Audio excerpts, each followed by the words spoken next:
everyone. Today I just wanted to do a quick video for you folks to kind of talk about an idea that popped into my head yesterday when I was door dashing. Basically, when I door dash, most of the restaurants that I have to service in order to deliver food for them are fast food places. And if they're not fast food places, they are kind of like more fast casual restaurants. Sometimes I'll get a family-owned business or something, a nicer sit-down restaurant, but usually more than not it's a fast food restaurant or it's a fast casual restaurant. In making these deliveries to people, I noticed that one thing that stood out to me was just how convenient DoorDash is.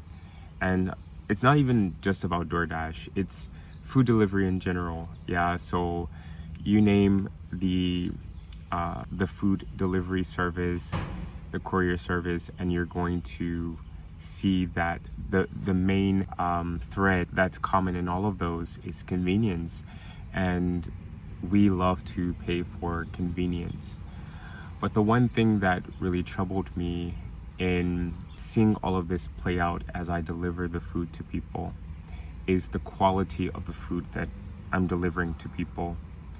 And in a way, it's a very conflicting feeling, because while I'm able to benefit from delivering food to people, I feel a bit conflicted because of the type of food I'm delivering to people, and I'm contributing to people that I don't necessarily know or have never met. A lot of these people are eating food that I really wouldn't deem real food. I decided to not that I needed to do this, but I decided to look up the definition of food, and I won't quote it verbatim, but basically what I gathered from that definition that I saw was that food was matter or substance, an organic substance or matter that is supposed to provide nutrients and or energy to the tissue and components of an organism in order to sustain life. I could have murdered that definition, but from what I gathered, food basically is something that is a matter that helps sustain and support vital functions in life. With that being said, I cannot say fully, confidently, that a lot of the things that I'm seeing people consume can be deemed as real food. Is it a food substance? That could be argued, but is it actually food? That's where, it gets a bit cloudy and blurry for me.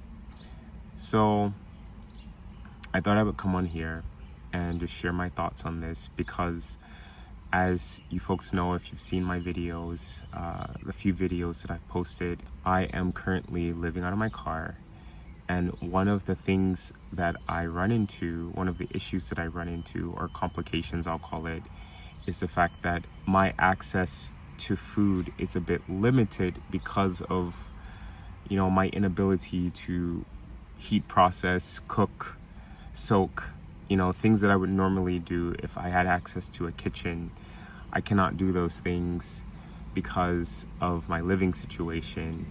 I do know there are some people, the little camping stoves that they can use to prepare food and cook. As I've expressed before, that stuff just takes up too much room in my car, so I just choose not to use it right now. But the fact remains that I am limited in what I have access to when it comes to preparing food.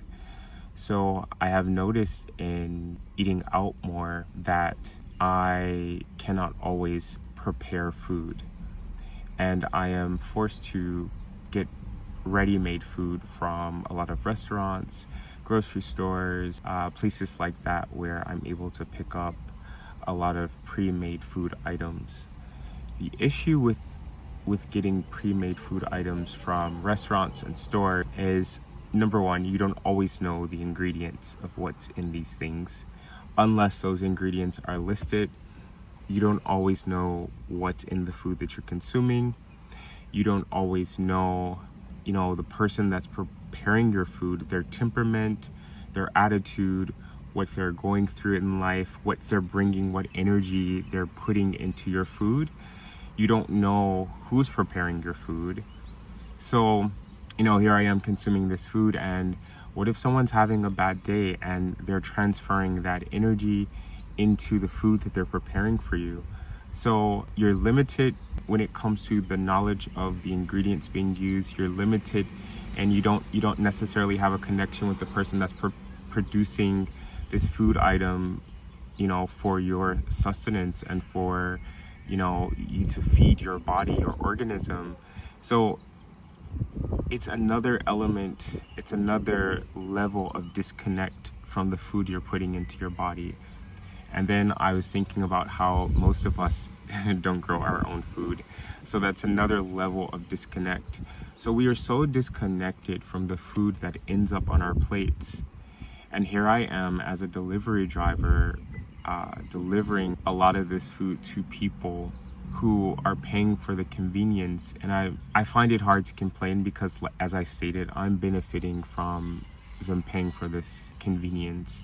It gives me a means and a way to make money and to sustain my livelihood. And because you don't know all the time where your food is being sourced, who's preparing your food, that's why it is so important to practice gratitude and to offer prayer or gratitude before you consume a meal, to put that intention and energy into your food, to kind of balance the scales and protect yourself in consuming something that you are unaware what it may energetically be composed of. Yeah, so I always practice gratitude when I'll say I'm learning to practice more gratitude when consuming food, saying a prayer, whatever your belief system is or practice is. It's just good to offer that gratitude. If you're consuming animal products, making sure you're giving gratitude to that animal that sacrificed its life to provide you nourishment, making sure that you are thanking the hands and the farmers that help produce the food, that put that food on your plate, making sure that you're grateful for the methods and modalities used to modes of transportation used to bring that food to your table. So I try to, and also giving gratitude and thanks to the people that spent their life hours to produce that food. So because I don't have full control and autonomy over where my food is sourced, how it's prepared and who's preparing it, I try to approach consumption of my food with that initial gratitude before I introduce it into my body. And also what I can say to kind of balance the scales and combat concerns on that, or to kind of mitigate that, is to also consume as many unprocessed whole foods as possible. With me living out of my car, I don't always feel comfortable, like for example, buying an entire melon because I don't have the tools to cut, and I have to make sure I store, to prevent waste, that I'm able to store what's left over. So because I don't want to deal with that, and that's another layer of things I have to be conscious of, then in this case I do have to buy pre-cut fruit that I'm consuming if I'm not able to just grab the fruit, wash it, and then consume it by hand. So these are all things that I kind of started to think about, and it may not have been at the forefront of my mind previously, but in living in my car, I'm noticing, because there's another level of disconnect, as I was explaining before, with me not having full control over how my food is being processed. That is how I have to come to the table. Yeah, that is how I have to come to the table when consuming my food. Making sure that I'm consuming as many whole fruits, vegetables, and other food items as possible, minimally processed, and making sure that you are getting your food from reputable sources if possible, if you are sure of that. Another way you can balance the scales is to support local agriculture, you know, even going to farmers markets and getting to know the farmers and hands that contributed to putting food on your table. You know, I used to be a vendor at a farmer's market. I wasn't a farmer, but I used to be a vendor at a farmer's market. And I just love the culture there because you really get to see, you get to meet the people that grew the food. You get to kind of experience that a lot of what they grow is an expression of them, you know, because they put their energy, they put their life energy and mana into the food when they are growing it. So just wanted to add that to what I was saying before, because I think that's an important component. We, you know, like in expressing all of the negative things that I did before, there is hope. And the way you balance the scale is by applying those things that I just talked about with, yeah, I have this food that has been processed, you know, making sure that it's as organic as possible, making sure I'm washing the food, but also changing the energy of it by giving gratitude and making sure that I'm praying over my food before consuming it. So yeah, I think that's an important component to consider. But in my goal and journey to be more of a conscious consumer, I realized that in some way I have a problem with giving someone, another human being, food that I know isn't really food. And it does bother me to know that a lot of this food that I'm dropping off, it's not feeding one person, it's feeding families. And so these parents are feeding their children this highly processed food substance, right? Or food byproduct, if I can call it that. So in thinking about all of this, right, I know that I have a greater responsibility now that I am no longer ignorant to certain things. So what am I doing to contribute to, I guess, aiding in helping myself, people I'm connected to, in making more conscious choices in their consuming when it comes to consuming food, buying ingredients, where the food is sourced, how it is raised, how it is grown. I feel this is one way I can contribute to, in a positive way, is through sharing my experiences through education. You know, if people are confused about what choices to make, because one thing I can definitely say, in a developed society where we have access to so many options and choice, I believe it becomes harder for us to make a sound decision, an informed decision, because we are just inundated with choice. So it becomes harder to choose the healthier option when you have this highly processed, in many cases affordable, highly flavorful food option. And then on the other side of that, you have the healthier option that is cleaner, in many cases far more expensive, and far less superior to the untrained palate when it comes to flavor, because it is not artificially flavored. It is not a simulation of flavor. And you know, you have to choose, what am I going to choose? Because at this point, I'm not thinking about the nutritional benefit.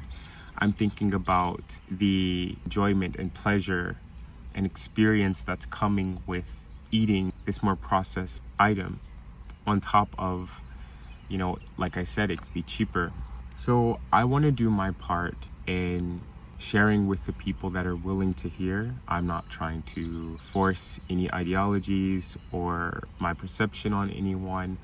All I'm doing is saying, if you are willing to hear what I have to share, you can do your own research, you can make your own decision ultimately, but I have a responsibility to share the revelation or the truth that has been exposed to me that resonates with me. And then I've done my part by sharing it, and then it's up to you. And I'm not the first person to say these things. There's so many resources out there that is basically saying the same thing, even in a more concise way, a more eloquent way. There are people out there that are educated and trained to teach people about these things. So whatever the source or resource is that you wish to pull from, at least I've done my part in sharing what I've learned and what has been revealed to me. Because as I stated, I'm making these deliveries and I'm seeing the food that people are still feeding their families. And even though we have all of this information available to us, sometimes it's just not applicable to a lot of people that have to feed families conveniently in a quick time, in a time crunch. So I'm going to speak on this subject more later down the line, but I just wanted to share with you something that, as these things come to me, instead of just keeping it to myself, I want to share it with those that are willing to listen and hear. I hope you are able to pull value from what I'm sharing. If so, feel free to like the video, feel free to comment on the video to share your perspective. I'm always open to read what the viewers think. And also, if you get value from this, subscribe so that you can, get notified and exposed to other content that I create. So, as always, take care, and I will see you in the next video.